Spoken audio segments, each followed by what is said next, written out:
మీడియాతో మాట్లాడుతూ మళ్ళీ నేను వస్తాను 30 సంవత్సరాలు నేను అధికారంలో ఉంటాం అది ఇదని మాట్లాడటంపై మీరు జగన్మోహన్ రెడ్డి గారు మొన్న ప్రెస్ మీట్ పెట్టి మరలా నేను వస్తాను 30 సంవత్సరాల్లో ఉంటానని చెప్పడం, ఆయన ముఖ్యమంత్రిగా ఉండేటప్పుడే ఆ మాట చెప్పాడు. 175 నియోజకవర్గానికి 175 గెలుస్తానని, మళ్ళీ 30 సంవత్సరాలు ఉంటానని చెప్పాడు. మళ్ళీ ఈ మాట చెప్తున్నాడు. అంటే ఆయన మతి భ్రమ తప్పిందేమో అనుకుంటున్నా. ఆయన భ్రమలో ఉన్నాడు కాబట్టి ఆయన ముఖ్యమంత్రిగా ఉండేటప్పుడు అదే మాట, ముఖ్యమంత్రిగా లేనప్పుడు అదే మాట. ప్రతిపక్ష హోదా కూడా లేవు ఈ రోజున ప్రజలు నీకు ప్రతిపక్ష హోదా కూడా లేకుండా చేశారంటే దాన్ని బట్టి ఇంకా నువ్వు అర్థం చేసుకోవచ్చు. నీ మతి భ్రమించిందేమో అనిపిస్తుంది, లేకపోతే నువ్వు నాటకాలు మాటలు మాట్లాడుతున్నారేమో అనిపిస్తుంది. నువ్వు ఎన్ని మాటలు మాట్లాడినా, నువ్వు ఎన్ని చెప్పినా జగన్మోహన్ రెడ్డి గారు మీకు ప్రజలు నమ్మే పరిస్థితిలో లేరు. ఉంటే నువ్వు గతంలో కూడా చెప్పా, ముఖ్యమంత్రిగా హోదాలో ఉండేటప్పుడు మళ్ళా 30 సంవత్సరాలు నేనే ఉంటాను. ఏది కనీసం ప్రతిపక్ష హోదా కూడా ప్రజలు నీకు కల్పించలేదు. కారణం ఏంటంటే నీకు పరిపాలన విధానం నీకు చేత కాదు అనే విషయం ప్రజలకు తెలిసిపోయింది. ఒకసారి నీకు అవకాశం కల్పిస్తే నువ్వు రాజ్యాంగాన్ని, డాక్టర్ బిఆర్ అంబేద్కర్ గారు రాసినటువంటి రాజ్యాంగాన్ని కూడా నువ్వు పక్కన పెట్టి దళితుల మీద, బీసీల మీద, ఎస్సీల మీద, ఎస్టీల మీద, బీసీల మీద, మైనారిటీ రాష్ట్రంలో ఉండేటువంటి ప్రతి ప్రజల మీద కూడా, ప్రతి వర్గాల మీద కూడా రక్షణ లేకుండా చేశావు. దాడులు చేయించావు, దౌర్జన్యాలు చేయించావు, అరాచకాలు చేయించావు. అన్ని సమస్యల్ని, అన్ని శాఖల్ని నిర్వీర్యం చేయించేసావు, తాకడ పెట్టేసావు. ఆశని కూడాను, ప్రభుత్వానికి సంబంధించిన ఆశని కూడాను. అలా చేసే వ్యక్తి ప్రజలందరికీ తెలిసిపోయింది నీ పద్ధతి ఏంటి, నీ విధానం ఏంటి అనేది. ఇక నీకు ప్రజలు ఎక్కడ నమ్ముతారు? 30 సంవత్సరాలకి మళ్ళీ వస్తానని. అసలు 30 సంవత్సరాలు నెక్స్ట్ ఎలక్షన్ లో నువ్వు ఉంటావో, జైల్లో ఉంటావో, బయట ఉంటావో నీకే తెలియదు. అది నువ్వు ఆలోచించుకో ఒకసారి. ఈ గవర్నమెంట్ బీసీలకి 34% రిజర్వేషన్ ఇవ్వడంపై మీకు ఎలా అనిపిస్తుంది? ఏమంటే బీసీలు జగన్మోహన్ రెడ్డి గారి పరిపాలనలో 34 ఉన్న రిజర్వేషన్ 24 చేసి బీసీలకు ఎక్కడ కూడా ₹1 ఇవ్వకుండా అన్యాయకాంతులకు గురి చేశారు. ఇప్పుడు ఈ కూటమి ప్రభుత్వం వచ్చిన తర్వాత ఈరోజు 34%ని తీసుకొచ్చి ఈరోజు రాష్ట్రంలో బీసీ కార్పొరేషన్ ద్వారాగా అందరికి కూడా బీసీలకు న్యాయం జరగాలనే ఉద్దేశంతో 876,79 లక్షల రూపాయలు నిన్న మొన్న కేబినెట్ లో పెట్టి మంజూరు చేయడం జరిగింది. ఈ డబ్బులు కూడా బీసీ కార్పొరేషన్ ద్వారాగా ప్రతి ఒక్కరు కూడా దాన్ని వినియోగించుకోవడానికి అవకాశం కల్పించినారు. కాబట్టి బాగానే ఉంది వ్యవహారం. అంటే గతంలో బీసీల పరిస్థితి ఎలా, కార్పొరేషన్ ఎలా ఉండేది సార్? గతంలో బీసీ కార్పొరేషన్ ₹1 లేదండి.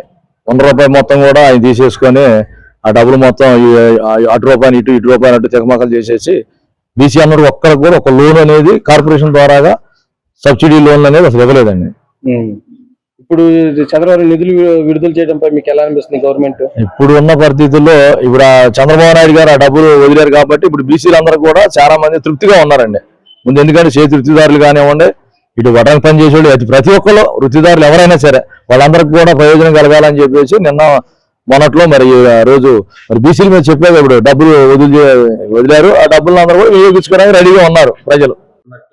నాయకుల్ని డబ్బులు ఇచ్చి అవి ఇచ్చి ఎరచూపి కొంటున్నారు కూటమి ప్రభుత్వం. అది దీన్ని మాట్లాడటం సంతల్లో కొనటానికి మాకు అవసరం లేదండి. ఇవాళ కూటమి ప్రభుత్వంలో 164 సీట్లు వచ్చింది. ఇవాళ నీ పరిపాలన చూసి ఆనాడు నీ పరిపాలన బలైపోయిన IPS లో IAS లో ఉన్నారు, మేమెక్కడ బలైపోతామని వాళ్ళు భయ ప్రాంతాలకు అయిపోయి సైకో జగన్ దగ్గర ఉంటే జైలు చంచల్గూడ నుంచి ఇక్కడికి వచ్చాం కాబట్టి ఆంధ్ర రాష్ట్రం డివైడ్ అయిపోయింది కాబట్టి రాజమండ్రి జైల్లో మేము ఎక్కడ కూర్చుంటామో. ఎందుకంటే ఇంకోటి గమనించండి, మీరు A2 ఎందుకు రాజీనామా చేశారు? దానికి ముందు సమాచారం మాట చెప్పండి, దానికి ఆన్సర్ ఇవ్వండి. జగన్మోహన్ రెడ్డి దానికి ఆన్సర్ ఇవ్వమని చెప్పండి. ఎందుకంటే పనికి రాని జగన్మోహన్ రెడ్డి దగ్గర మనం ఉంటే దేనికి కూడా పనికి రాము, మేము జీరో అయిపోయాం. కాబట్టి ఇవాళ పవన్ కళ్యాణ్ దగ్గరకు వచ్చి బతులాడుతున్నారు, చంద్రబాబు నాయుడు దగ్గరకు వచ్చి బతులాడుతున్నారు, ఇవాళ మరి బీజేపీ వాళ్ళ దగ్గరకు వచ్చి బతులాడుతున్నారు. అంటే వాళ్ళు ఎంత కుమిలిపోయి 5 సంవత్సరాలు వాళ్ళు ఏ రకంగా ఉన్నారనేది ప్రజలు గమనిస్తున్నారు.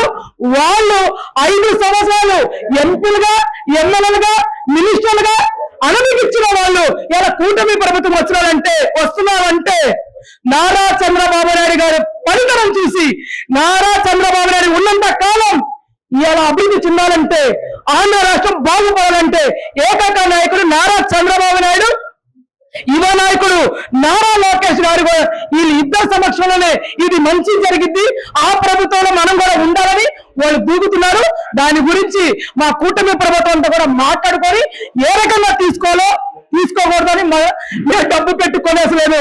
ఇలా టీడీపీ పార్టీ అంటే కార్యకర్తలు కానీ ప్రజలు కానీ ఇలా ఉద్యోగ సంఘాలు కూడా ఇలా ఓట్లేస్తారు కూడా వాళ్ళు సిద్ధమైపోయారు. రేపు ఇప్పుడు ఎమ్మెల్సీ ఎలక్షన్ జరుగుతుంది, అత్యంత మెజార్టీతో మరి మా ఎమ్మెల్సీ ఆలపాటి రాజా అన్న ఏ రకంగా గెలుస్తున్నారో మీరు గమనించుకోండి. ప్రజలే ఓటమి అంటే ఇది ప్రజలు కాదు, ఇది ఉద్యోగ సంఘాలు. ఉద్యోగ సంఘాలకి ఎవరు ప్రభుత్వం కావాలో ఏం కావాలని వారు నిర్ణయిస్తున్నారు.